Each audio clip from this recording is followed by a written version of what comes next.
네. 오늘 우리가 해야 될 게 예배 의식입니다. 96페이지.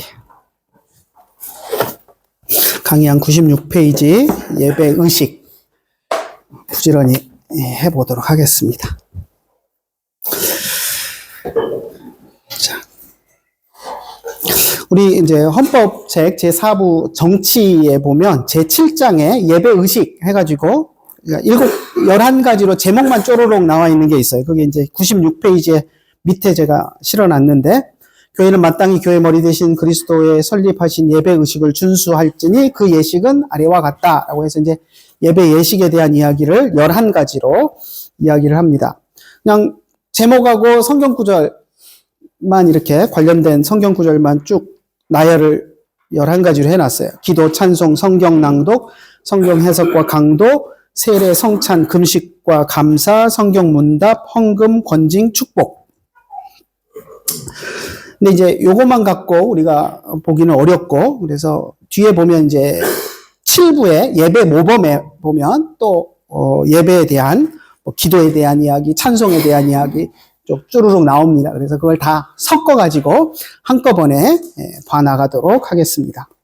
자, 첫 번째 이야기하는 게 97페이지에 기도인데요. 자, 기도는 말씀과 성례와 더불어 성령께서 은혜를 베푸시는 방편이다. 그래서 성령께서 은혜 베푸시는 방편을 우리가 말씀, 성례, 기도 이렇게 보통 이야기를 합니다. 그래서 기도가 그만큼 우리 신앙인들의 삶에서 또 예배에서 중요한 요소다라는 것을 기억하시고요.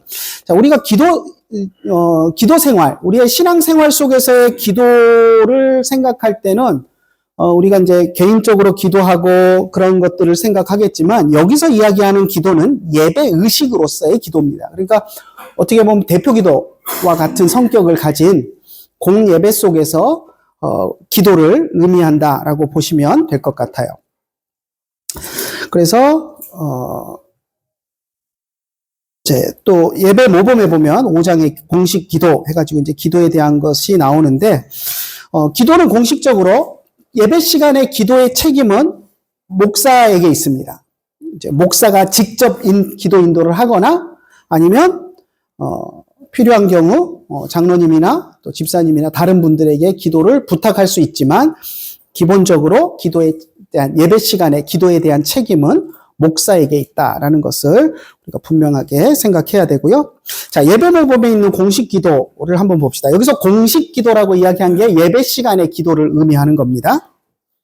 개인 기도가 아니고, 사적인 기도가 아니고 예배 시간에 행해지는 공식 기도. 자, 예배당 공식 예배를 시작할 때는 간단한 기도로 함이 옳으니, 그러니까 예배를 시작할 때 기도로 시작함이 옳다라고 이야기했는데, 교회 모든 모임은 기도로 시작하고 기도로 끝나는 것이 원칙입니다. 그래서 예배는 더욱더 그러겠죠. 그래서 기도로 시작해야 된다. 근데 시작할 때 기도는 간단한 기도로 해야 된다. 너무 시작 기도를 막 장황하게 해서는 안 되고, 간단한 기도로, 그래서 예배에 집중할 수 있도록, 예배에 하나님이 임재하시기를 구하는 그런 간단한 기도의 형태로 예배를 시작하는 것이 옳다라는 것이고요. 겸비한 태도로, 이제 기도의 방법을 간단하게 정의를 하는데요. 겸비한 태도로 영생하신 하나님의 무한한 권위를 경배하며, 첫 번째 기도의 요소는 하나님을 높이고 경배하는 것이고요.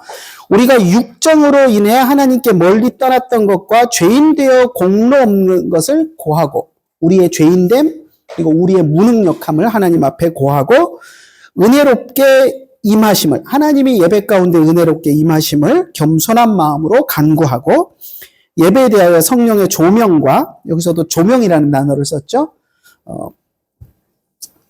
그래서 성령이 우리에게 빛을 비춰주시고 또 예수 그리스도의 공로로 우리를 용납해 주시기를 구하는 기도. 그래서 예배를 시작하면서 하나님의 은혜를 구하는 기도를 해야 된다라는 것을 이야기하고 있습니다. 자, 두 번째 봅시다. 시나 찬송을 부른 후 설교하기 전에 신자 일체의 소원을 포함한 기도를 할지니, 이게 이제 예배에 어떻게 보면 대표 기도와 같은 형태를 이야기합니다. 시나 찬송을 부른 후에 설교하기 전에 신자 전체 소원을 포함한 기도. 그러니까 공식적인 대표 기도를, 예배 시간의 대표 기도를 이야기하는데요.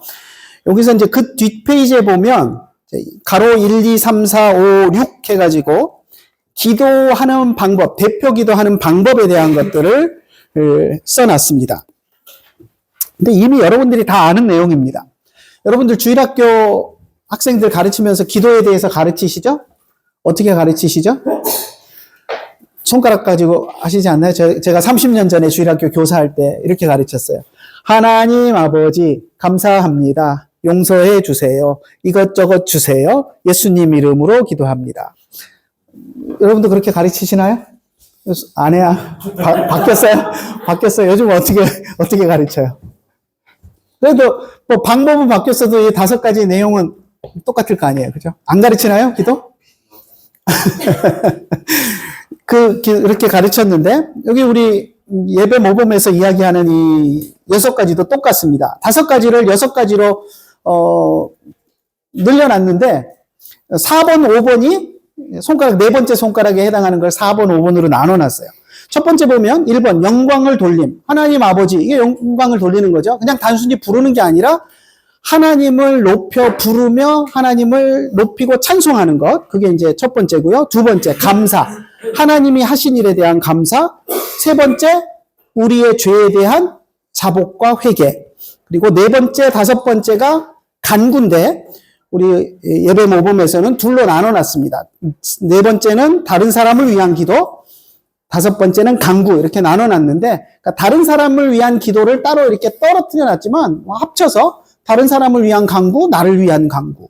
이렇게, 어차피 간구라는 한 카테고리로 묶일 수 있으니까, 그래서 우리가 5가지로 할 때 했던 것을 둘로 나눠서 이제 6가지가 되는데, 그래서 6번이 간구할 근거, 예수님의 이름으로 기도합니다 하는 것을 이제 5번이 했던 걸 6번으로 내려놨습니다. 그래서 우리의 기도의 근거는 예수 그리스도의 십자가의 보혈이다. 우리가 하나님 앞에 나아갈 수 있는 이유는 우리가 죄 때문에 못 나아갔는데 예수님의 죄사함의 은혜로 우리가 하나님 앞에 나아가서 기도할 수 있다라는 우리의 기도에 간구할 근거를 마지막에 이야기를 합니다. 그래서 그 기도의 순서. 그러니까 우리가 개인적으로 기도할 때는 뭐 주여만 외쳐도 되지만 공식적인 기도를 할 때에는 설교를 앞서서 이제 성도들을 위한 공식적인 대표 기도를 할 때는 이 순서에 맞춰서 하나님을 부르고 높이고 감사하고 회개하고 또 간구하고 그리고 예수님의 이름으로 기도한다라는 것을 분명하게 이야기함으로써 기도를 마무리한다라고 하는 그 이야기를 하고 있습니다. 자, 넘어갑시다. 100페이지. 자, 3번. 설교한 후에 하는 기도는 그 설교한 말씀에 관계되는 것을 들어 기도하고 그 밖에 공식 기도는 그때 모든 형편에 따라 한다. 설교 후에 하는 기도에 대해서 따로 이야기하고 있어요. 그러면서 뭐라고 이야기하냐면 설교 시간에 들은 말씀과 관계되는 것을 들어서 기도해야 된다. 저는 이걸 너무 자연스럽게 생각하고 있었어요. 근데 예전에 어떤 목사님이 제가 예전에 그 얘기 하지 않았나요? 어떤 설교 스쿨 1,000만 원짜리 설교 스쿨 얘기 했죠? 안 했나요? 이번에서? 뭐 지금 그 얘기를 할 건 아니고 하여튼 1,000만 원짜리 엄청난 그 비싼 설교 스쿨을 다니신 목사님이 있는데 거기 가서 은혜를 많이 받고 이제 설교를 거기서 시키는 대로 해가지고 뭐 교회가 변화됐다 뭐 이렇게 이야기를 하시면서 자랑으로 저에게 한 말씀이 하나가 있어요. 뭐냐면 성도들이 변화해가지고 예배 후에 기도할 때, 그러니까 예배 후에 뭐 여전도회나 이런 거 이제 기도할 때 예배 시간에 들은 말씀을 이야기하고 기도를 한다. 그 얘기를 하더라고요. 근데 그 얘기를 들으면서 우리 교회 성도들은 원래 그렇게 했는데 그렇게 그래서 별로 감흥이 안 됐어요. 근데 그 교회는 그렇게 안 했었나 봐요. 근데 이제 목사님이 그 설교 배운 대로 뭐 하고 했더니 은혜 받아가지고 이렇게 했다 그러는데 여기서 이야기하는 게 그겁니다. 저희 교회 같은 경우는 저는 못 느꼈는데 제가 이제 주일 낮예배 설교를 하고 나면 예배 끝나고 이제 여전도회나 뭐 남전도회 하잖아요. 모임하면 뭐 이제 설교하려고 앉아서 이제 뒤에서 기다리고 있으면 대표기도 할 때 보면 조금 전에 내가 예배 시간에 설교했던 그 내용을 뭐 권사님도 그렇고 집사님도 그렇고 이야기하면서 목사님이 이렇게 설교했는데 그 말씀대로 살게 해달라고 그렇게 이제 다 그렇게 기도를 하시더라고요. 그래서 우리 그렇게들 기도하는 줄 알았는데 딴 교회들은 그렇게 안 했나 봐요. 그 교회 목사님은 교인들이 변했다 그러면서 그 대표적인 예로 그걸 얘기하는데 제가 그걸 듣고 깜짝 놀랐어요. 아무튼 여기서 이야기하는 게 그겁니다. 설교 후에 하는 기도는 설교 말씀에 들은 것, 그것과 관계되는 것을 들어서 기도해야 된다. 그리고 그 밖의 모든 기도는 그때 모든 형편에 따라서 한다. 이것을 이야기하고 있습니다. 자, 4번 볼까요? 되게 긴데 빠르게 한번 읽어봅시다. 이상과 같이 기도 제목은 그 범위가 넓고 종류가 많으니 그 택하는 것은 당직한 목사의 충성과 생각에 맡긴다. 당직한 목사라는 말은 예배를 맡은 책임진 목사를 이야기합니다. 당직 목사 뭐 이렇게 단임 목사가 혼자 있는 데는 이런 표현이 필요 없겠지만 목사가 여럿인 교회는 어떤 예배를 특별히 누군가가 맡아서 이제 진행하는 목사가 있잖아요. 그래서 이제 이렇게 표현한 것 같아요. 그래서 당직한 목사의 충성과 생각에 맡긴다. 우리 장로회가 공식 기도에 일정한 모범을 쫓을 것은 아니나 이게 무슨 말이냐면 로마 교회나 또 주교제 교회를 택하는 그 고교회파 교회들은 보면 기도 모범이라는 게 있어서 이때는 이렇게 기도해야 한다고 해갖고 기도 문구들이 나와 있는 것들이 있어요. 그래서 그것대로 그냥 아무 생각 없이 그 예식서에 나와 있는 기도, 부활절은 이렇게 기도한다 하고 나와 있으면 부활절 기도 맡은 사람은 그거 그냥 쪼르륵 읽고 끝나는 뭐 그런 식으로 예배 모범에 이제 기도가 나와 있는 것을 읽는 경우가 있는데 우리는 그렇게 기도 안 한다는 거예요. 우리 장로교는 그렇게 일정한 준비된 모범에 따라서 그것을 읊조리고 읽는 것으로 기도할 것이 아니고 목사가 예배 전에 설교를 준비해 나오는 것처럼 기도를 맡은 사람은 기도를 준비해 가지고 와서 기도하는 것이 옳다. 자기 말로 기도할 것을 준비해 가지고 와서 해야 된다는 거고요. 목사는 반드시 성경을 숙독하고 기도에 대한 책들을 연구하고 묵상해야 된다. 그러니까 기도를 함부로 할 것이 아니라 어떤 기도가 바른 기도고 어떻게 하는 것이 기도가 더 좋은 기도인지 기도에 대한 것들도 우리 목사님들이 공부해야 된다는 거예요. 하나님으로 더불어 교통함으로 기도하는 능력과 정신을 얻을 것이요. 그래서 하나님 앞에 온전한 기도를 하는 방법들을 책을 통해서 배우기도 하고 또 기도를 함으로써 터득하기도 하고 그래서 기도에 대한 잘 준비된 것들이 우리에게 필요하다라는 것을 이야기하고 있습니다. 그뿐 아니라 아무 때나 공식 기도를 하려고 할 때는 그 전에 자기 마음을 잘 정돈하고 기도할 것 중에 어떤 말이 좋을지 마음 가운데 차례로 준비할 것이니 기도를 맡았으면 미리 마음에 정돈해서 어떤 내용을 기도해야 되겠다 마음속에 순서 잘 해서 혼란이 없도록 준비하라는 겁니다.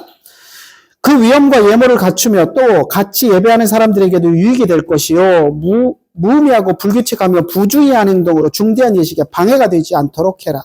잘 준비해야 예배에 유익이 되고 예배에 같이 참석하는 사람들에게도 유익이 된다. 그렇지 않고 준비 없이 이 말 했다 저 말 했다 기도를 맡아놓고 중구난방해버리면 예배를 망치는 결과가 된다라는 것입니다. 그래서 잘 준비해서 기도를 해야 된다.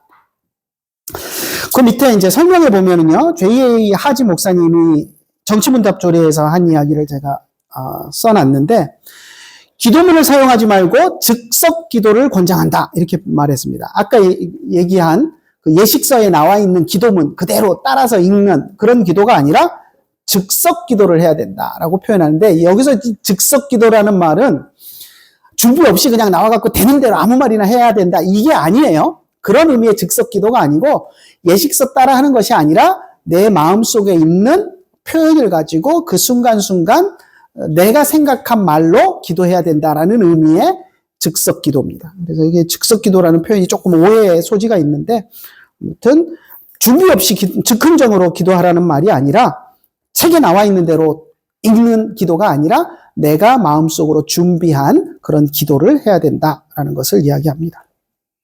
그 마지막 문단에 보면 두째 줄에 렉셔너리를 제가 써놨어요. 렉셔너리. 어떤 교단에는 렉셔너리라는 게 있습니다. 이게 이제 뭐라고 표현을 해야 되나? 우리 말로 예식서라고 해야 되나요? 1년 그러니까 새해가 되면 교단에서 예배 주일마다 어떻게 예배를 해야 되는지 그 예식서가 나와요. 우리 교단은 그런 거 없는데 제가 미국에 있을 때 미국 장로교 PCUSA는 이렇게 두꺼운 렉셔너리 북이 해마다 나오더라고요. 근데 그 이제 매주 그러니까 올해 이제 뭐 2024년이다 그러면 2024년 1월 첫 주는 무슨 주일이고 뭐 부활절은 언제 있고 그 이제 교회력 절기에 따라서 그것을 쫙 해서 어떤 주일은 뭐 부활절 후후 몇째 주일 그러니 성경 본문은 신약은 이거 읽고 구약은 이거 읽으면 좋고 하는 제안들이 나오고 기도는 이런 기도를 하고 기도의 예문도 나오고 또 성경 설교 내용이 2개가 샘플로 꼭 나와요. 그래서 성경 샘플을 2개를 그렇게 완벽한 설교문을 2개를 내놓습니다. 그래서 제가 그 유학생 목회하면서 참석했던 그 교회 목사님도 보면 100%는 아닌데 거의 7, 80%는 그 렉셔너리에 있는 설교를 따라 하더라고요. 그래서 그걸 보면서 야 이렇게 하면 좀 목회하기 진짜 쉽겠다. 설교 준비할 필요도 없고 교단의 최고의 전문가들이 성경 다 분해해가지고 그래서 그 주일에 딱 적합한 설교를 샘플을 완벽한 설교문을 2개씩 그래서 성경 해석도 잘하고 적용 예화 다 완벽하게 해가지고 2개씩 그렇게 제공해 둘 중에 하나 마음에 드는 거 골라 잡으면 어느 것을 할까요 해갖고 골라 잡으면 떠서 설교하면 되잖아요.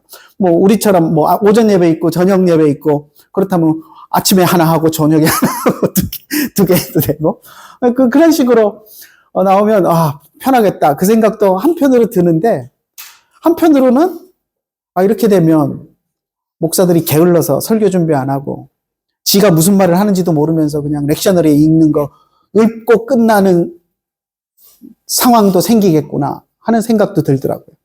그렇잖아요. 중세하고 뭐가 달라져요, 그러면? 중세 그 무자격 성직자들이 무슨 말을 하는지도 지가 모르면서 라틴어로 된 예배 문구 외워가지고 라틴어로 응얼응얼 하면서 예배 인도를 하는 것과 뭐가 다를까요?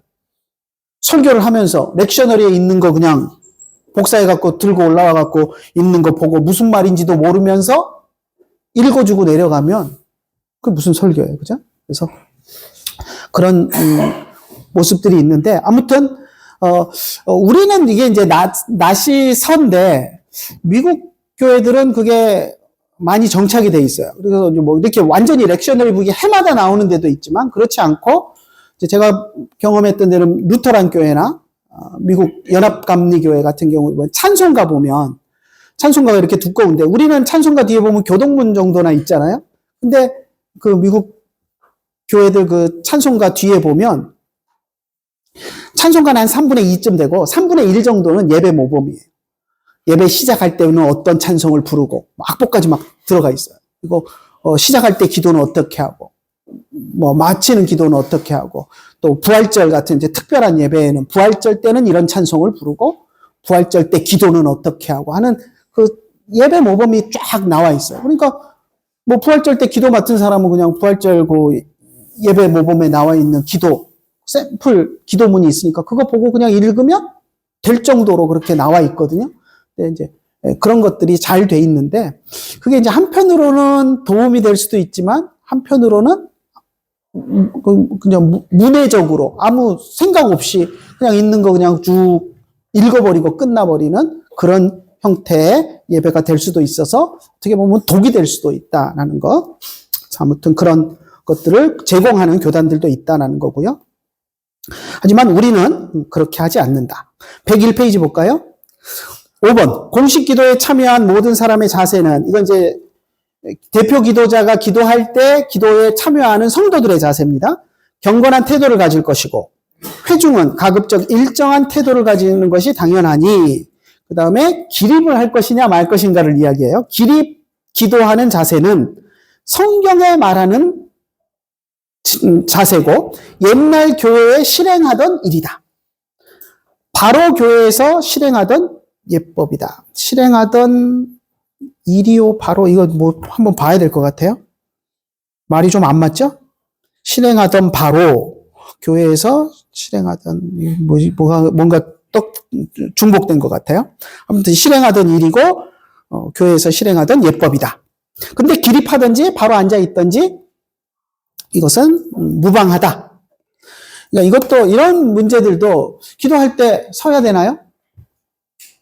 옛날 전통은 기도할 때도 그렇고 말씀을 읽을 때도 그렇고 다 서서 듣는 그런, 또 찬송할 때도 서서 찬송하기도 했어요. 그래서 어떤 하나님 앞에서 서서 예배하는 그런 전통들이 있었는데 이제 그런 것들이 옛날에 하던 방식이지만 좋은 전통이다. 하지만 뭐 앉아 있어도 무방하다.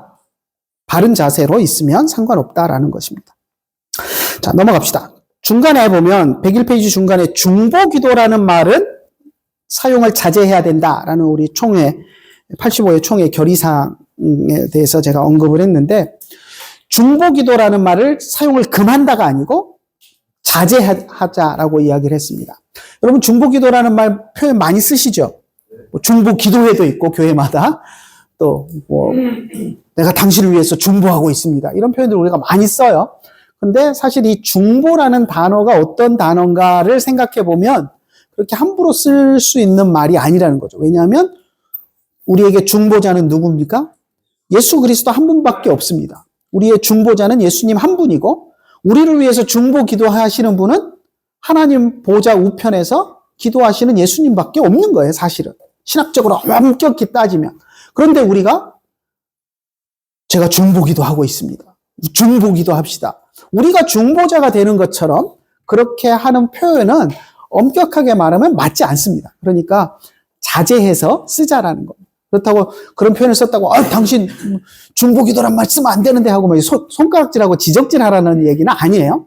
그게 우리의 언어 습관이 돼서 이제 우리도 모르게 쓰는 경우들이 있는데 그럼에도 불구하고 우리가 이런 표현들은 중보자는 우리 예수님 한 분밖에 없다라는 걸 생각하고 내가 중보기도자가 될 수 없다라는 것을 생각하면서 좀 조심해서 쓰자라는 이야기입니다.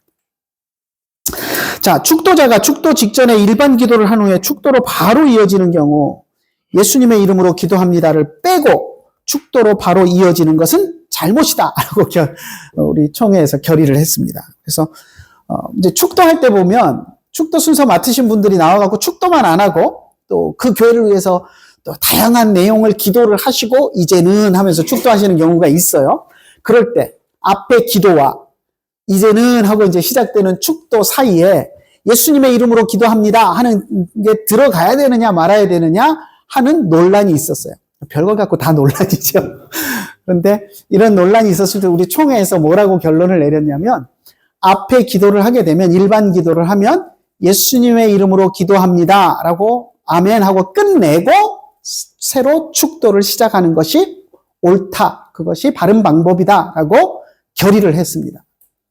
그러니까 뭐 이제 앞에 기도한 것도 축도와 연장선상에서 생각하고 축도로 끝낼 거니까 예수님의 이름으로 기도합니다. 안 해도 된다. 이렇게 이제 생각하는 분들도 있었는데 우리 총회에서 총대들이 결의한 것은 앞에 기도는 축도라고 볼 수 없으니 일반 기도로 예수님의 이름으로 기도합니다. 끝내고 축도를 해야 된다라고 이제 결의를 한 겁니다.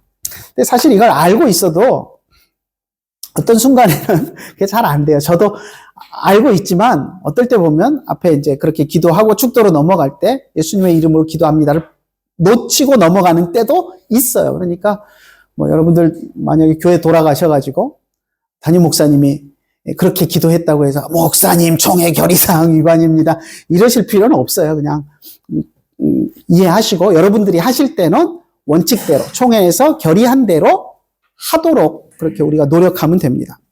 이번에 보니까 제 눈에는 띄었는데 우리 계시록 세미나 때인가요? 제가 이제 참여는 못하고 온라인으로 봤는데 그때 맞는 것 같아요. 최근에 우리 총장님이 축도하시면서 앞에 나와서 이제 일반 기도하고 축도로 넘어가시면서 요거 빠뜨리고 지나가셨어요. 그래서 제가 총장님 빠뜨리셨네.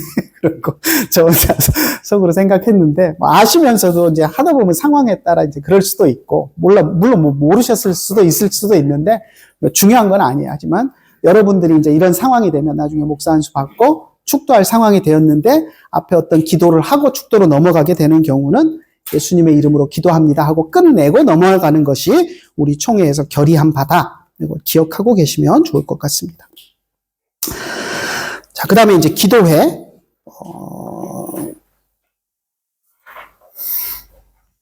기도회를 누가 인도할 것인가, 뭐 그런 이야기인데, 당회원이나 혹 교회에 상당한 자격이 있는 형제가 인도한다. 그래서 기도회는 이제 예배는 아니죠. 예배라고 하기는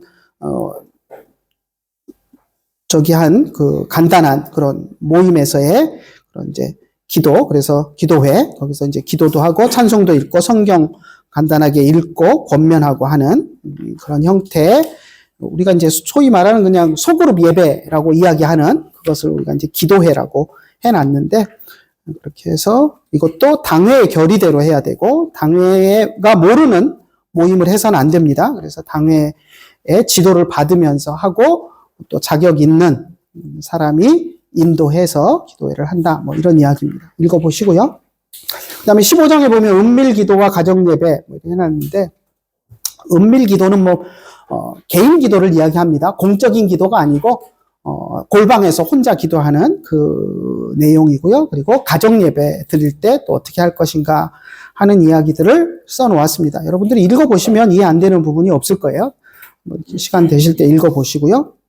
자, 넘어갑시다. 2번, 찬송. 찬송은 공동체가 함께 시와 찬미로 하나님을 찬송하는 것. 그건 이제 찬송이라고 우리가 이야기하는데, 자, 찬송을 할 때 곡조에 맞춰서 해야 됩니다. 곡조에 맞춰서 해야 되고요. 그리고 예배 때 찬송은 목사가 신중하게 골라야 되고, 목사가 책임지고 선곡을 해야 됩니다. 가끔 하다 보면 곡조에 안 맞추고 이제 찬송을 부르는 경우들이 있어요. 이제 교회마다 조금씩 특색이 있는 것 같아요. 목사님, 인도하시는 목사님이 악보 무시하고 이제 부르던 그것들을 교인들이 따라하다 보면 교회마다 이제 다 다르게 이제 박자 이런 것들이 다 다르게 이제 정착이 되는 모습들을 보는데, 아무튼 박자에 맞춰서 곡조에 맞춰서 찬송해야 된다라고 이야기하고 있기 때문에 우리 이제 목사님들도 사실 음악에서 콩나물 대가리 좀 보고 악보를 볼 수 있는 능력들이 좀 있어야 돼요. 이 악기를 피아노를 치고 할 수 있으면 더 좋겠지만 그렇게는 못하더라도 그래도 악보대로 부르려고 하는 노력, 그리고 악보를 볼 수 있는 능력을 좀 습득해서 악보대로 곡조에 맞춰서 찬송을 부르고, 또 성도들에게 바른 곡조로 찬송을 지도하고 할 수 있는 그런 능력들을 배양을 해야 됩니다. 그리고 찬송가 곡을 고를 때 목사가 책임지고 선곡을 해야 됩니다. 물론 이제 예배 찬송은 목사님들이 대부분 설교에 맞게 이제 보통 고르시죠. 근데 이제 예배 전 찬양에 대해서는 그냥 찬양단에 맡겨버리는 경우들이 있는데, 물론 이제 찬양단 리더나 뭐 이런 분들이 또 소양이 있고, 또 뭐 전도사님들이나 목사님들이, 음악 목사님들이 이렇게 선곡을 해서 하는 경우는 큰 문제는 없는데, 가끔 가다 보면 이렇게 이제 작은 교회들 중고등학생이 찬양단 리더 하면서 이제 막 곡 선곡해갖고 이제 하고 하는 데가 있어요. 그럴 때 보면 엉뚱한 곡, 전혀 찬양곡으로 어울리지 않는 곡들을 이렇게 이제 자기들이 좋아하는 복음성가 이렇게 해가지고 이제 부르는 경우들이 있는데, 그런 것들은 목사가 잘 지도해서 이제 해야 된다. 뭐 그렇게 생각하면 좋을 것 같습니다. 자, 넘어갑시다. 103페이지. 이제 찬송가에 대해서 우리 교단에서 이제 좀, 총회에서 결의했던 내용들이 좀 있는데요. 첫 번째, 찬송 불신자의 곡은 사용하지 않는다. 불신자의 작곡곡은 사용하지 않는다. 왜냐하면 이게 이제 음악이라는 것은 이제 영성과 관련된다라고 우리가 생각을 하기 때문에, 믿음이 없는 사람들이 작곡한 노래에 우리가 이제 가사를, 이렇게 신앙적인 가사를 붙여서 이제 부르는 경우들이 있는데, 그것은 바람직하지 않다는 겁니다. 그래서 불신자의 작곡은 사용하지 않기로 한다라고 결의를 했습니다. 근데 이제 오랫동안 우리 교회 역사 속에서는 이렇게 자리 잡은 곡들은 있어요. 불신자가 작곡했더라도 오랫동안 교회 안에서 이제 개사해서 찬송가로 자리 잡은 곡들은 사용하는데 문제 없어요. 사실 우리 이 찬송가 안에도 그런 곡들 많이 있습니다. 그죠? 꼭 믿는 사람이 작곡한 곡들만 있는 게 아니에요. 그래서 뭐 민요곡들도 있고, 대표적인 민요곡이 뭐가 있나요? 오랫동안 사귀었던 그 노래에 붙인 거 있죠? 천부여 의지 없어서. 천부여 의지 없어서. 그것도 어느 나라 민요인지 제가 정확히 모르겠는데 민요에 붙인 거고. 또 하나는 유명한 곡. 시온성과 같은 교회. 시온성과 같은 교회. 그것도 무슨 클래식 곡에 붙인 거죠. 지금 독일 국가예요. 아시나요? 독일 국가? 독일 국가로 불리우는 곡이고. 그러니까 사실 그런 곡조들, 세상에서 사용되는 곡조들의 찬송가 가사를 붙인 곡조인데, 그런 것들을 생각하면, 우리 찬송가에도 그런 곡이 있는데? 라고 하면, 안 써야 되는 거 아니야? 이럴 수 있는데, 오랫동안 우리 교회 안에서 이제 사용되면서 검증된 곡들은, 괜찮고, 이제 최근에 새롭게 이제 만드는 그런 곡들 가운데서 불신자의 작사한 곡들의 개사해서 부르는 이런 것들은 우리가 좀 금하자라는 의미로 해석하면 되겠습니다. 찬송가 582장은 금지곡으로 우리 총회가 지정했습니다. 어둠 밤 마음에 잠겨 하는 이 찬송, 계명성 동쪽에 떠올라 하는 이 찬송인데, 여러분들 들어보신 적 있나요? 네, 우리 교단에서는 부르지 않기로 결의한 겁니다. 그래서 가끔 가다 우리 전도사님들 가운데 이 얘기하면 수업 끝나고 와서 지난번에 제 장로님한테 이거 불렀다가 혼났습니다 하시는 분들이 있어요.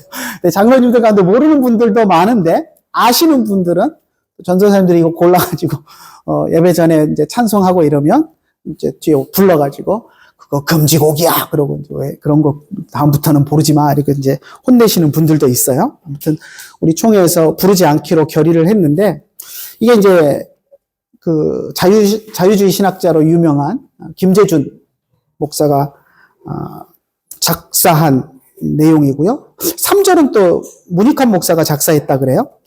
그리고 이제 내용이 보면 하나님을 찬송한다라는 내용보다는 이제 곡이 나온 그 시기가 그 군사 독재 시절에 그 암울한 시기에 청년들한테 이제 뭐 깨어서 뭘 좀 해보자 하는 청년들에게 그런 좀 결의를 북돋는 이제 그런 의미로 만들어졌던 그런 뭐 새날의 희망을 가져라 뭐 하는 그런 의미로 만들어졌던 노래이기 때문에 찬송가라는 적합하지 않다라는 우리 총회의 그런 결의가 있었습니다. 아마 김재준 목사님이 미워가지고 좀 그런 측면도 좀 강하지 않나 싶어요. 그래서 자유주의 신학자가 만든 곡은 부를 수 없다 뭐 이런 측면도 좀 있는 것 같고요. 그래서 아무튼 우리 총회에서는 안 부르기로 했습니다. 자, 그럼 이렇게 얘기하면 안 부르기로 했으면 왜 찬송가에서 안 뺍니까? 이렇게 이야기하는 분들이 있어요. 근데 찬송가가 우리 교단만 만든 게 아니잖아요. 그죠? 다 한국교회 전체가 지금 연합해서 만들어 놓은 거기 때문에 우리 마음대로 뺄 수는 없습니다. 그래서 빼면 또 저쪽 이제 기장치기 나서 난리 나죠. 그러니까 뺄 수는 없고 우리는 안 부르기로 그렇게 결의를 한 것입니다. 자, 예배 악기 사용과 복음성가 사용은 찬송가만 사용하고 예배 시 몸가짐은 예배 모범에 따르도록 하라. 좀 애매한 결정인데 예배 시 악기 사용과 복음성가 사용은 했으면 악기 사용 얘기도 해야 되는데 악기 사용 얘기는 안 하고 찬송가만 사용하고 이래놨습니다. 악기에 대한 문제도 참 논란이 많았어요. 여러분들에게는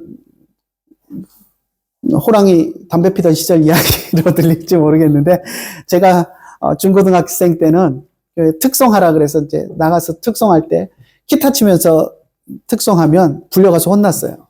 어디 예배 시간에 딴따라 악기를 가지고 기타를 치면서 예배를 특송을 하느냐 그러면서 혼나고 그랬던 기억이 있어요. 그만큼 이제 악기에 대해서도 드럼도 그렇죠. 요즘은 뭐 대부분 교회들이 다 뭐 칠 수 있는 사람이 있으면 다 드럼 들여놓고 드럼을 치지만 7, 80년대만 해도 드럼은 막 사탄의 악기다. 강한 비트로 사람들의 감성을 자극하는 사탄의 악기다. 막 이런 주장도 있을 정도로 악기에 대한 논란도 많았습니다. 그래서 이제 그런 의미에서 이런 악기 문제가 이야기가 됐는데, 근데 악기 사용과 해놓고는 악기에 대한 이야기는 안 해는 좀 우스꽝스러운 내용인데, 아무튼 악기는 지혜롭게 우리가 잘 사용하면 될 것 같고요. 뭐 종교개혁 때도 그랬죠. 아예 악기 사용을 완전히 금하는 파도 있었어요. 그래서 지금도 저쪽 어딘가 그리스도의 교회인가요? 그 아현동에 큰 교회 하나 있죠. 거기 그쪽 파는 제가 알기로 오늘날 지금도 그 악기 사용 안 하고 모든 찬송은 다 뭐죠? 아카펠라로 그냥 재창으로만 하고 악기는 사용 안 하는 그런 교단도 있어요. 악기 사용하는 것을 금하는 교단도 있어요. 아무튼 그런 문제도 있지만 우리는 악기 사용은 이제 뭐 지혜롭게 하면 될 것 같고요. 복음성가 사용에 대해서는 찬송가만 사용한다. 예배시입니다. 예배시. 그럼 예배는 언제부터 예배일까요? 땡부터 축도까지가 예배입니다. 땡 뭔지 아세요? 우리 강단에 보면 십자가 달린 종 하나씩 있잖아요. 요즘 거의 안 치는 것 같아요. 저도 안 치는데. 예전에는 우리 목사님들이 땡 쳐놓고 묵상 기도하심으로 예배 시작하겠습니다. 이제 해서 땡 치는 때부터가 이제 예배 시작된 거예요. 그 전에는 예배가 시작 안 된 거였어요. 그래서 땡 칠 때부터 축도까지 그 사이에 들어가는 곡들은 찬송가 곡으로만 한다라는 거. 그러니까 물론 예배 전에 이제 찬양곡들은 다른 곡들을 쓰는 것이 문제되지 않지만 예배 시간만큼은 찬송가 곡만으로 하자라고 결의를 했습니다. 왜 그랬냐면 예배 시간에 검증 안 된 곡들을 불러서 예배가 망치는 일들이 일어나는 것들을 방지하기 위해서. 물론 복음성가 가운데도 훌륭한 찬송곡들이 많이 있습니다. 하지만 이제 그것이 검증되기 전까지는 예배 시간, 본 예배 시간 안에는 그런 곡들은 사용하지 말고, 그래서 예배 전 찬양이나 이런 걸로는 쓰더라도 예배 시간에는 쓰지 않도록 하자라는 그런 결의입니다. 요즘 보면 찬송가 뒤에 옛날에 7, 80년대 복음성가로 불렸던 찬송들이 많이 들어와 있어요. 그런 것들이 이제 수십 년 부르면서, 10여 년 동안 부르면서 이제 좋은 찬송곡으로 검증된 것들은 또 찬송가에 실리기도 했으니까 그렇게 이해하시면 될 것 같습니다. 그 다음에 열린 예배는 금지하기로 한다. 요즘 이제 열린 예배를 하는 데가 없는데, 거의 없는데, 제가 대학 다닐 무렵에는 유행처럼 번졌었어요. 열린 예배가. 이 열린 예배라는 게 뭐냐면, 예배는 기본적으로 우리 믿는 사람들이 모여서 하나님을 높이고 하는 것이 예배인데, 믿지 않는 사람들도 누구나 참여할 수 있는 예배. 그러니까 어떻게 보면 이제 전도를 목적으로 하는 예배라고 할 수 있는데, 그래서 구도자 예배 뭐 이런 표현도 썼는데, 열린 예배라는 이름으로 해서 누구나 와서 예배 참석해라. 편안하게 와서 예배 드려라. 무겁지 않은 분위기로 그래서 만들어가는 그런 예배를 추구하면서 유행처럼 그게 번졌던 적이 있습니다. 그러다 보니까 안 믿는 사람들이 외부에 와서 앉아 있으면 우리가 드리는 예배 형태로 드리면 그 사람들이 어떻게 느낄까요? 딱딱하게 느끼고 불편하겠죠. 그러니까 그 사람들에게 맞춰주기 위해서, 그 사람들을 편안하게 해주기 위해서 예배를 많이 변질을 시켰습니다. 그래서 찬송 부르는 시간에도 찬송가 안 부르고 건전가요 부르고 개똥벌레 이런 거 부르고 그러다 보니까 이게 예배냐 하는 의문이 제기가 되는 거죠. 그래서 열린 예배는 금한다. 그래서 전도 집회, 차라리 전도 집회라는 이름으로 한다면 모르겠지만 예배라고 해놓고서는 예배 시간에 개똥벌레 부르고 있고 이러면, 그리고는 복음을 외치는 설교를 안 하고 뭐 초청 강사 불러가지고 그냥 좋은 강연 한 편 하면서 아무나 와서 들어라. 이게 열린 예배다. 이렇게 가는 것은 잘못된 방향이다라고 해서 열린 예배는 금한다라고 우리가 결의를 했었습니다. 자, 넘어갑시다. 시와 찬송, 그 다음에 이제 예배 모범에 시와 찬송 있는 것, 뭐 있는데, 읽어보십시오. 이렇게 찬송한다, 뭐, 얘기가 있는데, 읽어보시고요. 넘어갑시다. 3번, 성경 낭독. 성경 낭독은 초대교회 때부터 있었던 예배의 아주 중요한 요소입니다. 특히 이제 초대교회 때는 설교자들이 많지 않았기 때문에 설교 대신 성경 낭독을 대체하는 경우들이 많이 있었어요. 그래서 성경 낭독은 참 중요한 예배 형식인데 오늘날은 이제 뭐 설교자들이 많아지면서 성경 낭독이 사실 우리 예배에서 좀 많이 소외된 측면이 있어요. 그건 우리가 좀 회복해야 되지 않을까 하는 생각을 해보는데 여러분 교회 한번 예배를 떠올려 보세요. 성경을 낭독이 어떻게 됩니까? 설교 본문 낭독하는 거 외에는 없어요. 그죠? 이제 교동문 뭐 낭독도 있는데 교동문도 하나의 성경 낭독의 형태인데 우리에게 지금 예배에 남아있는 성경 낭독의 형태는 교동문과 설교 본문 읽는 것밖에 없어요. 그런데 그게 아니라 성경 낭독 자체가 예배의 중요한 요소다라는 것을 우리는 기억해야 합니다. 제가 미국에서 유학생 목회할 때 이제 우리 한인 유학생 교회를 호스트했던 미국 장로교 예배를 제가 오전에 이제 미국 교회 예배를 드리면서 거기서 참 좋았던 거 하나가 성경 낭독이에요. 거기 예배 순서에 보면 설교 본문 낭독하는 시간 말고 따로 성경 낭독이 2개가 있었어요. First Scripture Reading, Second Scripture Reading 이렇게 나눠져 있어갖고 First Scripture Reading은 신약 성경에서, Second Scripture Reading은 구약 성경에서. 그래서 그게 이제 절기마다 이제 해서 교회력상에 이 때는 요 성경을 읽고 해가지고 이제 성경을 상당히 좀 긴 한 토막을 이렇게 해서 이제 성경을 설교 본문하고 아무 상관없이 성경 낭독만을 하는 그 순서가 있었는데 상당히 인상적이었어요. 그래서 이런 거 괜찮겠다라고 이제 생각을 했는데 저도 아직 예배 시간에 그렇게 이제 실행은 못했는데 아무튼 그렇게 성경 낭독을 예배 시간에 순서로 따로 하는 것도 상당히 고무적인 일인 것 같아요. 그래서 여러분들도 한번 나중에 이제 개척하시고 또 교회를 담임하시게 되면 한번 고민해 보세요. 그래서 성경경 낭독이라는 게 참 중요한 한 예배의 요소입니다. 예전에 한 7, 8년 된 것 같은데 연세대에서 성경을 낭독하라라는 세미나가 있었어요. 그래서 우연히 포스터를 봐가지고 제가 이제 참석을 했었는데 성함은 기억 안 나는데 미국에서 이제 그 교수님 한 분 오셔서 역사신학 교수였던 것 같은데 오셔서 성경 낭독이 초대교회 때부터 얼마나 중요한 요소였는가 이제 그거 강의하시고 이제 그랬는데 참 많은 도전이 됐어요. 그리고 그게 이제 그 세미나를 주최했던 데가 여러분들 아마 앱 깔아 놓으신 분들이 있을 거예요. 그 드라마 성경 지금 공동체 성경이라고 아마 바뀐 것 같은데 드라마 성경 팀에서 그 세미나를 주최를 했거든요.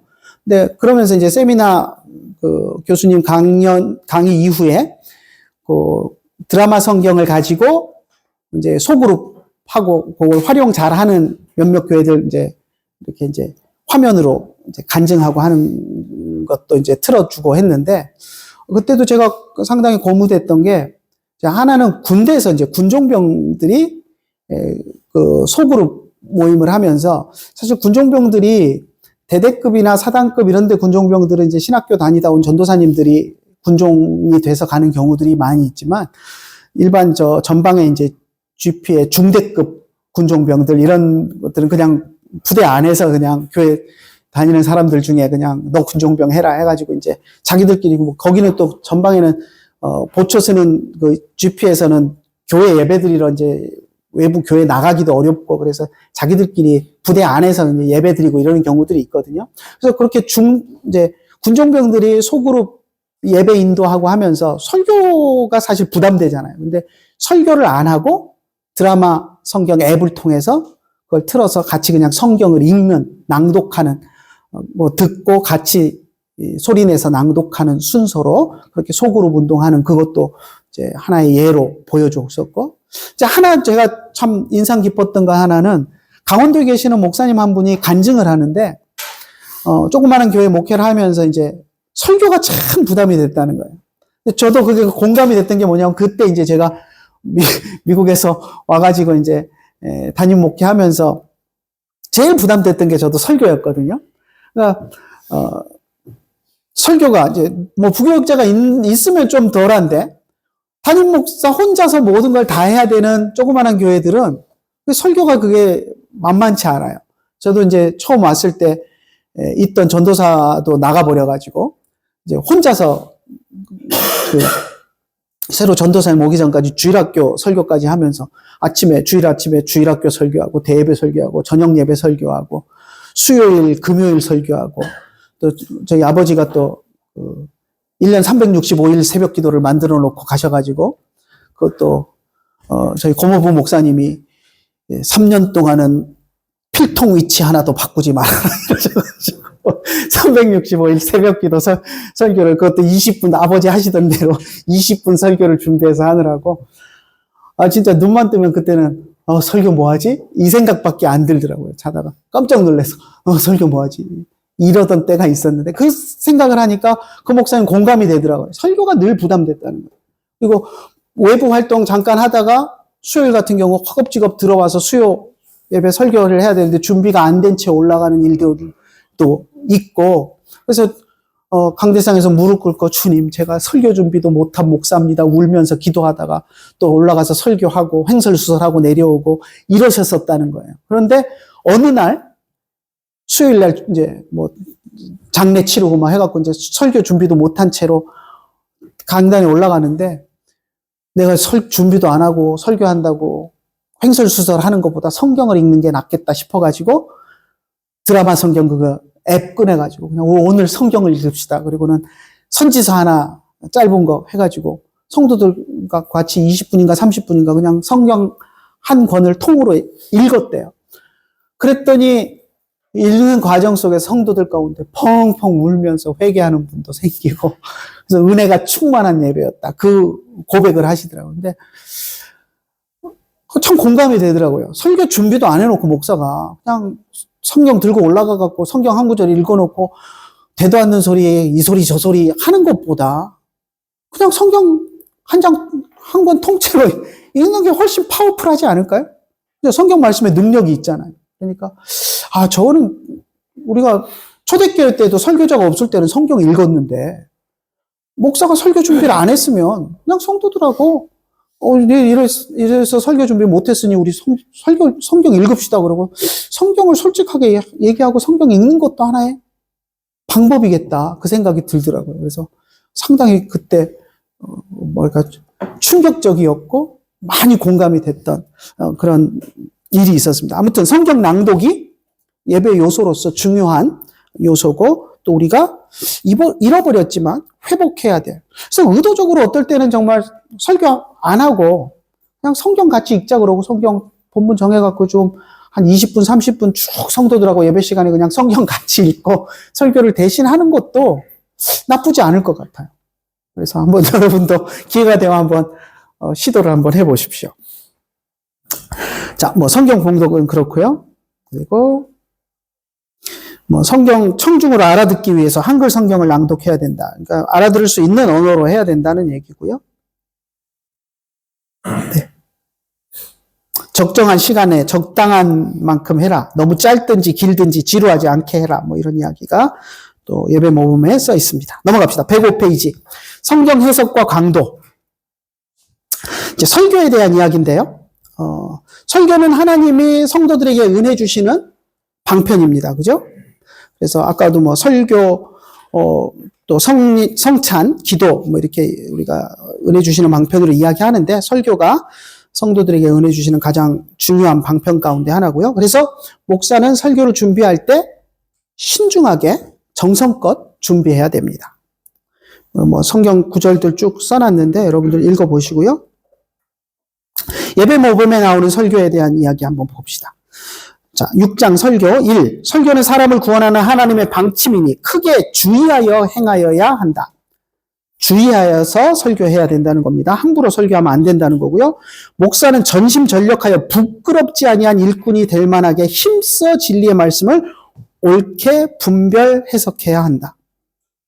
부끄럽지 않게 설교를 준비해야 된다. 얼마만큼 준비하면 부끄럽지 않게 될까요? 지금도 보면 저는 이제 컴퓨터쟁이 출신이라 옛날부터 이제 설교문을 컴퓨터 파일로 작성해가지고 이제 인쇄해서 들고 올라가니까 파일로 늘 남아있어요. 그래서 이제 지금도 설교 본문이 이제 옛날에 했던 설교하고 이제 중복되는 본문이면 내가 옛날에는 어떻게 설교했나 이제 파일 떠들어서 보는데 어떨 때 보면 나 뜨거울 때가 있어요. 내가 설교를 해석을 이따구로 했단 말이야 생각이 들면서 얼굴이 붉어질 때가 있어요. 근데 뭐 그 당시에는 제가 뭐 열심히 준비를 했어도 이제 10년, 20년 지나서 이제 돌아보면 부끄러운데 아마 지금 설교한 것도 다르지 않을 거예요. 한 10년 후에 제가 더 성경을 보는 안목이 더 깊어지고 한 다음에 지금 작성했던 설교문을 보면 또 얼굴 뻘개져가지고 아유 내가 이따구로 설교를 했단 말이야 하는 상황이 생길 수도 있어요. 근데 그렇다고 해서 설교를 안 할 수는 없잖아요. 그죠? 10년 후에 내가 볼 때 이거 너무 부끄러운 설교일지도 모르는데 하면서 설교를 안 할 수는 없어요. 그런데 하지만 지금 그런 부끄러움이 아니라 지금 내가 하나님이 주신 실력과 은사와 시간과 모든 것들을 고려해 볼 때 내가 정말 내 정성을 다해서 부끄럽지 않게 설교를 준비했는가? 그걸 우리가 늘 생각해야 돼. 10년 후에는 부끄러운 설교가 될지 몰라도 지금 현재 나의 수준에서 나에게 주어진 시간 속에서 내가 충분히 시간을 할애하고 내 노력과 정성을 들여서 설교를 준비했는가, 부끄럽지 않은 설교를 준비했는가 하는 것들은 우리가 늘 생각해야 됩니다. 그래서 부끄럽지 않게 설교를 준비해야 된다는 거고요. 2번 봅시다. 설교 본문은 어떤 성경 한 절이나 혹은 몇 절을 택할 것이고 설교의 목적은 하나님의 진리 범위 중 한 부분을 해석하고 진리 범위라는 것은 지금 선택한 설교 본문을 이야기하는 겁니다. 그 부분을 해석하고 장편의 본문을 강론하여 그래서 긴 본문을 강론하여서 그 진리를 가르치는 것이다. 그리고 그 뒤에 보면 본문의 성질과 한계도 설명하고 혹 필요하면 변증도 한다라고 복잡하게 이야기하고 있지만 설교의 가장 핵심은 택한 성경 본문을 설명하는 거라는 거예요. 그 본문의 의미가 무엇인지 설명하는 것. 그것이 성경의 가장 중요한 한 요소라는 거예요. 물론 성경 설명하는 걸로 설교가 끝나는 건 아니에요. 적용점도 이야기해야 되고 권면도 해야 되고 또 예화로 또 그것들을 설명하면서 강조하는 것도 있고 다양한 기능들이 설교 여러분들 설교학 시간에 배우는 여러 가지 것들이 있겠지만 그것들이 되기 위해서 가장 기본은 뭐냐면 그 본문에 대한 충분한 설명을 해야 된다는 거예요. 그런데 많은 목사님들이 본문에 대한 설명 없이 자기 하고 싶은 말 하면서 성경 본문은 그냥 하나 비슷한 거 읽어놓고 자기 하고 싶은 말 하는 경우들이 있는데 그런 설교는 잘못된 설교라는 겁니다. 설교는 본문 설명을 충분히 하고 이 본문이 성도들에게 의미하는 바가 무엇인지를 충분히 설교하고 설명을 하고 그리고 그것을 변증도 하고 필요하면 그 본문의 한계나 이런 것들도 설명하고 다양하게 적용을 하지만 기본적인 것은 본문에 대한 설명이 중요하다. 그 이야기를 하고 있습니다. 그래서 성경 본문 열심히 연구해야 됩니다. 설교자들은 항상. 106페이지 넘어갑시다. 설교하는 자는 방법을 많이 연구하고 묵상하며 기도하고 조심하여 예비함이 옳으니 준비 없이 하지 말고 그죠? 준비 없이 설교하면 안 됩니다. 준비 없이 할 바에야 차라리 아까 그 목사님처럼 그냥 성경 읽자 그러고 하는 게 나아요. 자, 복음의 단순한 것을 따라 그 언어가 성경에 적합하게 해야 된다. 성경에 적합한 언어를 써야 된다는 거예요. 예전에 보니까 어떤 목사님, 욕쟁이 목사님도 있고 그렇긴 하던데 사실 욕이 성경에 적합한 언어인가요? 그렇지 않죠. 이제 특수한 경우 그 목사님은 이제 특수하게 그걸로 자기 아이덴티티가 이렇게 굳어진 경우로 사람들이 이제 인식하고 이제 들으니까 별 흠 없이 들을 수 있지만 일반 목사들이 그냥 설교 강단에 서가지고 욕으로 시작을 한다면 거부감이 확 들면서 설교 안 듣고 싶어집니다. 그러니까 적합한 언어가 아니면 그렇게 돼요. 그러니까 적합한 언어를 써야 된다는 겁니다. 그리고 사람 중 무식한 자라도 알아듣기 쉽게 말해야 된다. 이거 참 중요한 요소입니다. 여러분들 설교학 시간에 아마 그런 얘기들 들으셨을 거예요. 설교에 쓰이는 언어는 중3, 중2 수준의 언어여야 된다. 못 들어보셨어요? 쉬운 언어로 해야 된다는 거예요. 청중이 이해할 수 있는. 요즘 미국 대통령 선거에서 우리 트럼프 형님이 당선이 돼가지고 의기양양하고 계신데, 트럼프 대통령에 대해서 언론에서 이야기할 때 여러분 그런 얘기를 많이 들으셨을 거예요. 트럼프의 지지층은 못 배운, 대학 못 나오고 저학력층들이 많다. 들어보셨죠? 왜 그럴까요? 왜 그들이 트럼프 대통령에 열광할까요? 자기들의 수준에 맞는 언어를 쓰거든요. 트럼프의 연설을 들어보면 딱 중2 수준이에요. 그 수준에 딱 어울리는 말로. 대통령이, 우리가 보통 듣던 뭐 오바마 이런 대통령들이 이렇게 고상하게 막 이렇게 하던 그런 언어가 아니라 그냥 중2, 3 애들이 친구한테 막 내뱉는 그런 언어로 이야기를 해요. 근데 그거에 열광하는 거예요. 왜? 나하고 내 수준에 딱 맞는 언어로 나하고 소통하고 있구나 하는 그 느낌이 드니까. 근데 우리 예배 모범에서도 우리에게 그걸 요구한. 목사라고 고상한 언어로 성도들 못 알아듣는 이 고귀한 세계의 언어로 설교하지 말아라. 딱 그들 수준에 맞는 중2, 3 수준에 못 배운 시장통에서 장사하는 성도들도 알아들을 수 있는 언어로 설교하라는 거예요. 그렇다고 막 쌍소리로 설교하라는 이야기가 아니라 그들의 언어 수준의 레벨을 맞춰주라는 거예요. 그거 참 중요한 겁니다. 전 요즘 우리 신학교 교수님들한테 좀 불만이 많아요. 왜 그러냐면, 근데 교수님들한테 말 못해요. 그때 좀 제가 말했다가 본전도 못 추리니까. 그러니까 여러분들한테 얘기하는데. 뭐냐면, 너무 책을 어렵게 쓰세요. 그런 생각 안 드셨어요? 구약 교수님들 책 읽어보면 도대체 무슨 소리인지 하나도 모르겠어요. 히브리어 모르면 하나도 알아들을 수가 없고, 히브리어 대충 알아도 도대체 이게 뭔 소리를 하고 있는지 너무 어려워요. 뭐 이 학자, 저 학자, 이름도 처음 들어보는 학자들 막 이론들을 막 하면서 막 이렇게 써놔요. 이 책을 나보고 읽으라는 얘기인지 말라는 얘기인지. 그러니까 학자들 수준에서는 그게 통할지 모르겠는데, 그런 교수님들이 책을 낼 때는 학자들을 위해서 책 내는 거 아니잖아요. 그죠?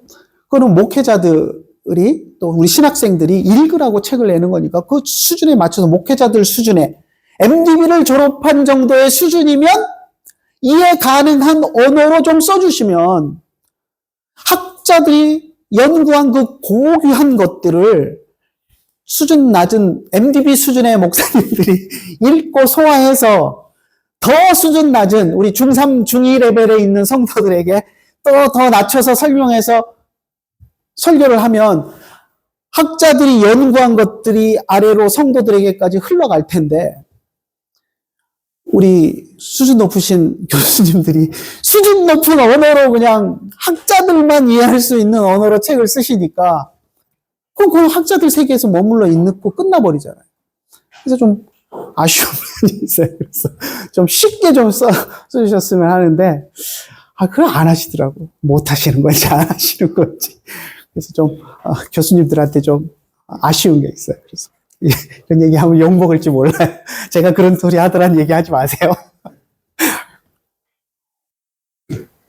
그래서 여러분들이 좀 실력을 키워가지고, 제가 한때 그런 생각들을 했었어요. 그래도 제가 우리 또 트리니티 신학교가 이게 신학의 통일성 그래갖고 제가 역사 신학으로 하기를 했지만, 뭐 히브리어도 했고 헬라어도 했고 뭐 하여튼 구약 신약 조직 신학 뭐 다 반복 들으면서 하여튼 그 학자들 조직 신학 학자들과 구약 학자들 속에서도 토론할 수 있어야 된다. 이게 이제 역사 신학자도 구약 신학자들과 신약 신학자들과 토론할 수 있어야 된다. 이게 이제 트리니티의 모토거든요. 그러니까 뭐 그렇게 훈련을 받다 보니 그래도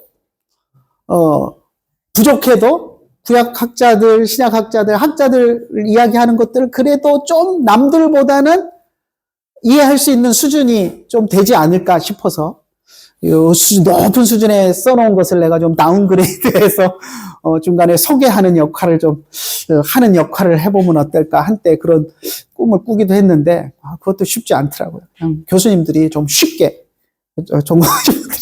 처음부터 쉽게 좀 써주셨으면 좋겠어. 근데 그걸 잘 안 하시더라고요. 넘어갑시다. 괜히 교수님들 욕만 했네. 자, 어디까지 했죠? 간단한 용어 했지. 설교에 쉬운 용어로 해야 된다.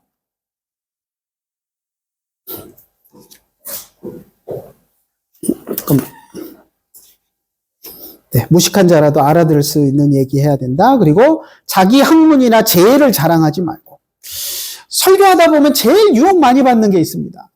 나 이것도 아는 목사다 하는 것을 자랑하고 싶은. 그래서 별로 관계없는 원어도 좀 얘기해보고 막 이런 식으로. 그리고 무슨 유명한 사람이 이런 말을 했습니다. 저런 말을 했습니다. 갖다가 붙여서 나 그런 것도 아는 사람이다 하고 자랑하고 싶은 욕심이 들 때가 있어요. 그런 짓 하지 말라는 겁니다. 내 학문, 내 재능, 내 지식 드러내려고 하지 말고 본문에 충실하고 본문에 설명하는데 필요 없으면 내가 아무리 많은 것을 알고 있어도 그거 드러내려고 하지 말라는 겁니다. 근데 사람이 참 간사해요. 하다 보면 내가 요 타임에서 요거 얘기하면 내가 되게 똑똑한 사람, 뭐 많이 아는 사람처럼 느껴질 텐데 그 유혹이 매번 설교할 때마다 밀려옵니다. 그러니까 그런 유혹에 빠지지 말고 내 잘남을 드러내려고 하지 말고 말씀만 드러내려고 하라는 거고요. 그리고 행실로 가르치는 성경 말씀을 빛나게 해라. 말만 설교만 하지 말고 내 삶 속에서 행위를 통하여 내가 설교하는 내용이 빛나게 해라. 이런 내용입니다. 그리고 4번 보면 너무 설교 길게 하지도 말고 적당한 비율로 잘 해라. 뭐 이런 이야기가 있습니다. 야, 설교는 몇 분 하는 게 제일 좋을까요? 설교학 시간에 많이 배우시죠? 몇 분 설교? 30분 설교? 저는 20분 설교로 배웠어요. 근데 그것도 물리적 20분이 아니고 20분 같은 설교를 해라. 20분으로 느껴지는 설교를 해라. 우리 설교학 교수님들 말도 잘 만. 1시간을 해도 좋은데 성도들에게 20분으로 느껴지는 설교를 해라. 아무튼 너무 길어서 지루해지면 안 된다는 겁니다. 자, 설교 후에 5번. 설교를 마친 후에는 목사가 기도하고 감사함으로 끝낸다. 또 축도는 설교자가 하는 것이 좋습니다. 그래서 설교자가 감사 기도와 축도로 예배를 마무리하는 것이 좋다. 또 노예 관할 안에 있는 교회 6번. 노예에서 보낸 사람, 위임받은 사람 아니고서는 교회에서 설교에서는 안 된다. 물론 담임 목사가 있는 경우, 노예에서 위임받은 담임 목사가 있는 경우는 담임 목사의 허락하에서 타교단 목사가 와서 설교할 수 있지만 그렇지 않은 경우에는 노예에서 허락받지 않은 사람이 강단에서 설교해서는 안 된다라는 이야기입니다. 자, 5번 세례. 세례에 대해서 제가 할 말이 참 많은데요. 자, 세례는 성찬과 함께 기독교 성례 중에 중요한 성례 중에 하나입니다. 입문 예식이라고 이야기하고 여러분 레포트 내면서 이제 세례에 대한 거 좀 깊이 좀 생각을 해 보셨을 텐데 사실 레포트에서 제가 세례에 대한 것을 전반적인 걸 다 다루지는 못했어요. 우리 총회에 결정된 그것과 관련된 것들만 다뤄서 조금 아쉬움이 있긴 한데 너무 세례가 뭐냐를 논하는 논문은 아니었으니까 하지만 아무튼 그걸 읽고 이제 여러분들도 세례에 대해서 좀 생각을 하셨을 텐데 자 세례에 대해서 제가 지난번에 수업 시간에 앞에서 한 것 같은데 아빠한테 했더니 안 했다 그러더라고요. 세례 세 종류 있는 거 얘기 안 했나요? 다 처음 듣는 소리 하는 거죠. 계시는 거 보니까 안 한 게 많네요. 자, 어디서 했지, 그럼? 최근에 한 것 같은데. 자, 세례를 어떤 분 가운데, 어떤 우리 장로교 목사님 가운데 자기 책을 쓰면서 세례하고 가로하고 침례라고 친절하게 이렇게 써주신 분이 있어요. 맞나요, 여러분? 이렇게 세례해놓고 가로하고 침례교를 배려해서 이렇게 침례 써주는 게 맞을까요? 저 이거 완전히 잘못된 거라고 생각합니다. 그 이유는 뭐냐면, 이제 보통 침례교인들이 세례라는 용어가 잘못됐다, 침례로 써야 된다, 이렇게 이제 이야기하니까, 우리는 침례라고 안 쓰고 이제 세례라고 쓰니까 침례교인들을 배려해서 이렇게 쓴다라고 썼는데 이건 전혀 격에 맞지 않는 표현입니다. 왜냐하면 세례는 가치 중립적인 단어예요. 방식과 상관없이 어떤 방식으로 세례를 하던 상관없이 세례는 가치 중립적인 단어입니다. 그래서 세례의 방식에 세 가지가 있어요. 첫 번째, 침례. 이거 침수례, 원래는 침수례인데 줄여갖고 침례라고 이야기합니다. 그리고 두 번째, 살수례. 처음 들어보시나요?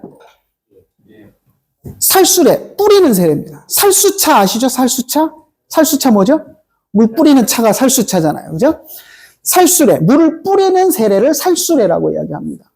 또 하나 있어요. 관수례가 있어요. 관수례.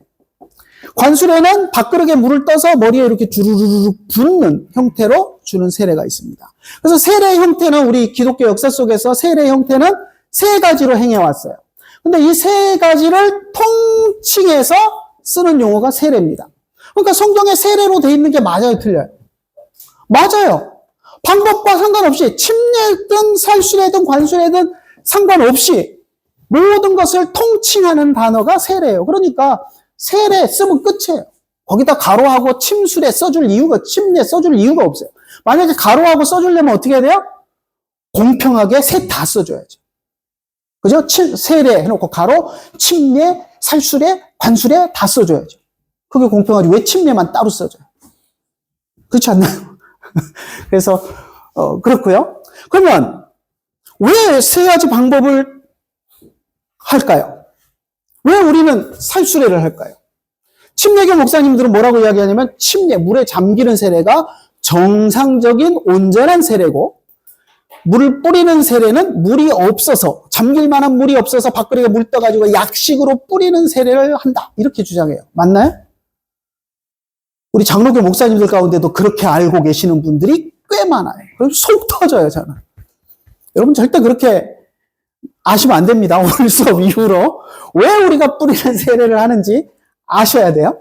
자, 침례부터 봅시다. 왜 침례를 할까요? 원래 침례니까? 예수님이 침례로 세례를 받으셨으니까? 아니에요. 그들 나름대로 신학적인 이유가 있어요. 침례를 하는 교단은 세례를 어떻게 신학적으로 규정하느냐에 포커스가 침례의 방식과 연관이 있습니다.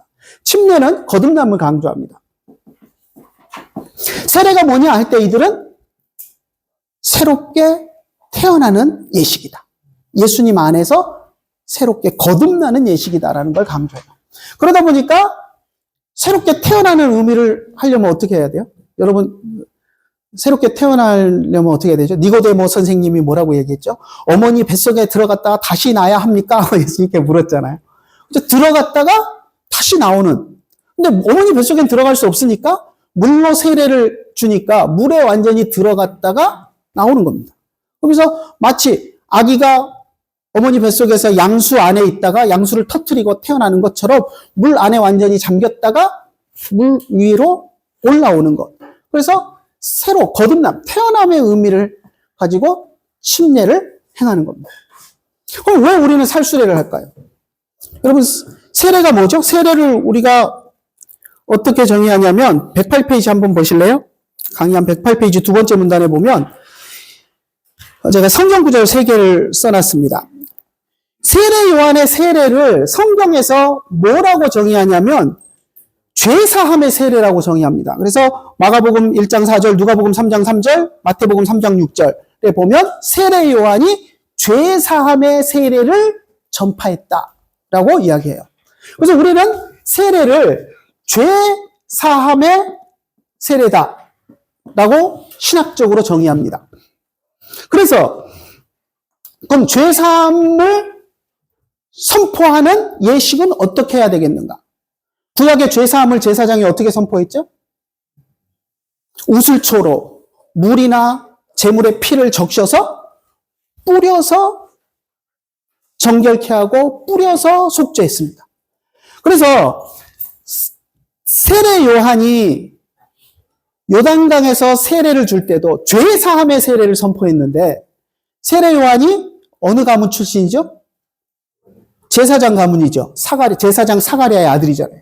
제사장 가문이고, 가만히 있었으면 제사장으로서 봉사했을 사람인데 하나님의 특별한 명령을 받아서 광야로 가서 죄사함의 세례를 선포했던 사람이에요. 그러면 제사장적 전통을 너무 잘 알고 있는 사람이에요. 구약의 제사장적 전통을. 그러면 죄사함의 세례를 할 때 어떤 형태로 죄사함의 세례를 했을까요?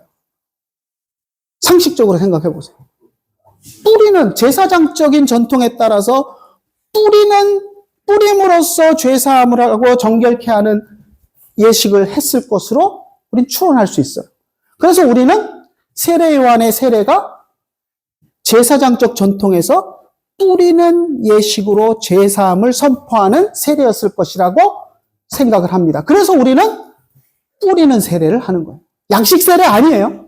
우리의 신학적인 입장이 분명히 있는 거예요.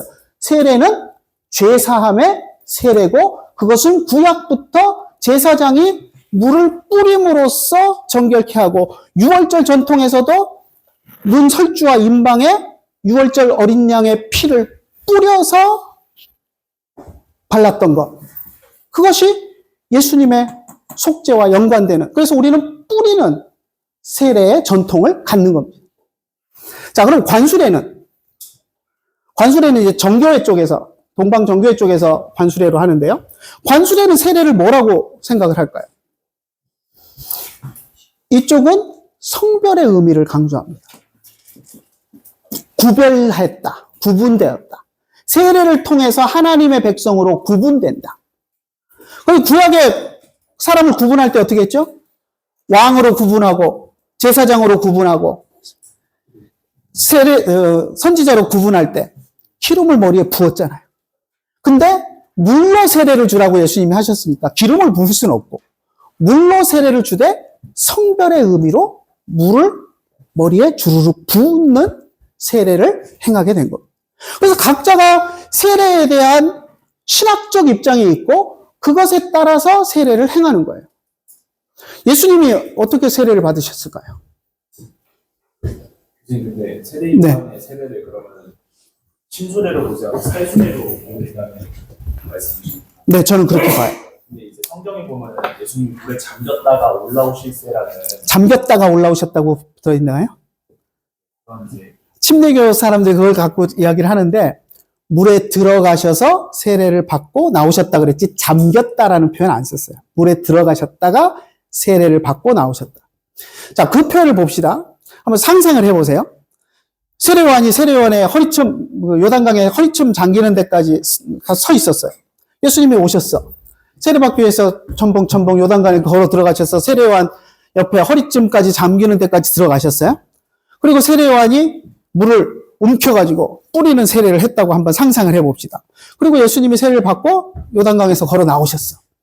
근데 그것을 본 제자가 예수님이 요단강에 들어가셔서 세례를 받고 나오셨다. 그렇게 쓰면 안 되나요?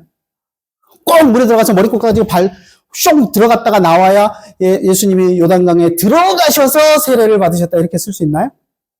아니에요. 여러분 성경을 다시 한번 보세요. 그 표현이 예수님이 머리끝까지 요단강에 잠겼다가 나오셨다. 그 표현 아니에요. 그냥 요단강에 들어가셔서 어떤 형태가 되는지 모르지만 세례를 받으셨다. 요단강에 들어가셔서 세례를 받고 나오셨다는 표현이에요. 밥티조를 또 침례교에서는 밥티조는 잠긴다라는 의미다. 이렇게 주장을 해요. 여러분 도서관 가서 바우어 헬라어 사전 찾아서 보세요. 잠긴다라는 뜻만 있나요? 씻다, 담근다라는 뜻도 있어요. 손을 담그는 것만도 밥티조예요. 손을 씻는 것도 밥티조예요.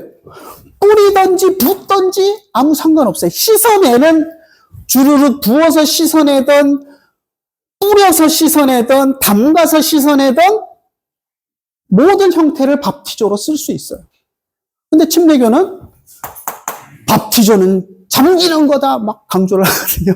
근데 이제 우리는 배워본 바가 없으니까 그래 잠기는 침례가 오리지널이지. 우리는 오리지널이 아니고 우리는 약식 세례를 하고 있어. 이러고 있어요. 절대 아닙니다. 우리도 신학적인 전통이 있고 우리의 신학적인 결정에 의해서 뿌리는 세례를 하는 겁니다. 근데 뭐 그러면 장로교 목사가 침례를 하면 잘못된 건가요? 징계받아야 되나요? 그럴 리 없어요. 왜 우리 헌법에 뿌리는 세례를 꼭 해라 이런 말 없어요. 방법은 상관없어요. 우리는 신학적으로 기본적으로 이 신학에 입각해서 뿌리는 세례 전통을 만들어 왔지만 예수님의 세례가 뿌리는 세례였는지, 예수님 받으신 세례가 세례 요한의 세례가 뿌리는 세례였는지, 잠그는 세례였는지, 붓는 세례였는지 알 길은 없어요. 아무도 본 사람 없고 우리 기독교 역사 속에서 세 가지 방식을 다 써왔기 때문에 어느 것은 잘못됐다, 어느 것이만 옳다 이야기할 수 없어요. 우리는 신학적 전통은 여기에 있지만 어느 방법을 써도 뭐 잘못됐다고 이야기할 수 없어요. 하지만 이런 신학적인 전통에 있으면서 침례를 하는 건 조금 안 어울리는 측면은 있죠. 그래서 이제 물론 목사의 개인에 따라서 세례는 거듭남의 의미가 강조돼야지 라고 생각하면 침례해도 돼요. 할 수 있다고 저는 생각해요. 아무 문제될 거 없어요. 그런데 기본적으로 침례교인들이 이야기하는 것처럼 침례만 바른 세례의 방법이고 설수례는 약식, 물이 없어서 약식으로 하는 세례다. 이렇게 세례당하지 말라는 거예요. 그건 아니에요. 여러분들이 침례가 더 좋아서 침례를 할 수도 있어요. 뭐 그거 했다고 누가 정죄하거나 잘못했다. 어떻게 장로교 목사가 그럴 수 있느냐. 그럴 이유도 없고 그럴 필요도 없어요. 하지만 왜 우리가 뿌리는 세례를 하는지는 바로 알고 침례교인들이 그렇게 얘기해 올 때 우리는 이런 신학적인 전통에서 뿌리는 세례한다. 약식 세례 아니다라고 당당하게 좀 얘기를 할 수 있었으면 좋겠다는 거예요. 네. 아무튼 그렇고요. 자, 봅시다. 그 다음에 이제 뒤에 보면 113페이지에 보면 학습에 대한 이야기가 나와요. 학습은 사실 성경에 없는 겁니다. 그죠? 근데 우리가 세례를 함부로 베풀지 않기 위해서 우리가 이제 제도적으로 만든 거예요. 그러니까 기본적으로 교회 나와서 신앙생활을 하겠다고 다짐하면 6개월 지켜보고 학습을 주고, 그래서 이제 학습할 때 서약도 하고요. 그리고 학습교인이 되노라 하고 이제 공포하고, 그때부터 이제 본격적으로 교리교육도 하고 해서 또 6개월 지켜본 이후에 학습교인이 된 이후에 6개월 후에 세례를 받을 자격을 주는 것이 우리 교단에서 정한 룰입니다. 이건 뭐 성경에 있는 것이 아니기 때문에 절대적인 것은 아니에요. 어떤 신방을 갔는데, 병자를 신방을 갔는데 곧 임종할 것 같다라고 하는데 예수님을 믿겠다고 고백하는 사람이 있으면 바로 세례 줘도 돼요. 뭐 기다렸다가 6개월 후에 학습받고 이러다가 돌아가시면 아무 소용없잖아요. 그러니까 그럴 때는 학습 이런 거 소용없이 6개월 이후에 이런 거 소용없이 바로 목사가 판단해서 세례를 줄 수 있습니다. 그러니까 그것은 네.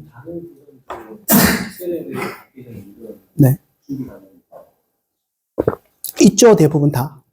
네. 대부분 우리가 비슷할걸요? 학습 6개월. 대부분 아마 비슷할 거예요. 제가 뭐 다른 교단 헌법을 그 부분에 대해서 자세히 보진 않았지만 대부분 아마 비슷할 거라고 생각합니다. 자, 그리고요.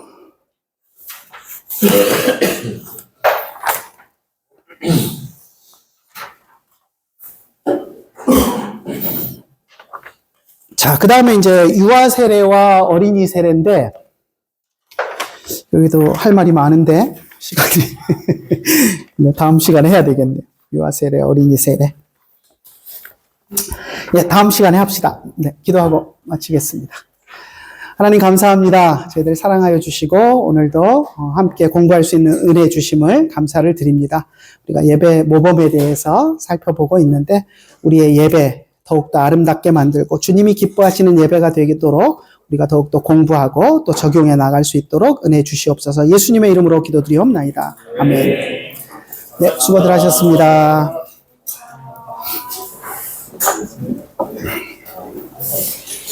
근데 진짜 네.